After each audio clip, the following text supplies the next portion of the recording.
Last വീഡിയോയിൽ പറഞ്ഞു നിർത്തിയത് എവിടെയായിരുന്നു?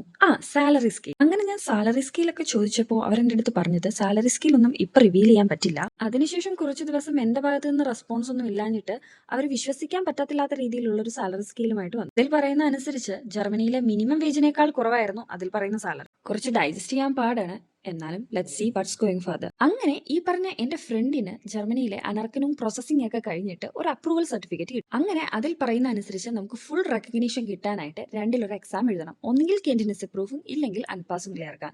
ഇതിൽ ഏത് വേണമെന്നുള്ളത് നമ്മുടെ ഇഷ്ടത്തിന് നമുക്ക് ചൂസ് ചെയ്യാം. അത് തികച്ചും നമ്മുടെ പേഴ്സണൽ വിഷാണ്. മറ്റൊരു ഏജൻസിക്കോ മറ്റൊരു വ്യക്തിക്കോ അത് ഡിസൈഡ് ചെയ്യാനായിട്ട് പറ്റില്ല. അങ്ങനെ ഏജൻസി സ്വയമേ ഡിസൈഡ് ചെയ്ത് കാൻഡിഡേറ്റ്സ് പ്രൂഫിങ്ങിനുള്ള പ്രൊസീജിയേഴ്സ് ആണ് അവർ പിന്നീട് പ്രൊസീഡ് ചെയ്തത്. ഇതുപോലുള്ള ഏജൻസി ത്രൂ റിക്രൂട്ട്മെന്റ് ചെയ്യുന്ന കെയർ ഹോമുകൾ, റീഹാബിലിറ്റേഷൻ സെന്റർ, ഇവരൊക്കെ ഒരു ഇത്ര വർഷത്തേക്ക് കോൺട്രാക്ട് വെച്ചായിരിക്കും നമുക്ക് കോൺട്രാക്ട് പ്രൊവൈഡ് ചെയ്യുന്നത്. അതുകൊണ്ട് നിങ്ങൾ പ്രത്യേകിച്ച് ഇതുപോലുള്ള ഫ്രീ റിക്രൂട്ട്മെന്റ് എന്ന് കേൾക്കുമ്പോൾ ചെന്ന് വീണ് കൊടുക്കാതിരിക്കുക. ഇതുപോലുള്ള കൂടുതൽ വീഡിയോസിനായിട്ട് ഡു ഫോളോ മീ.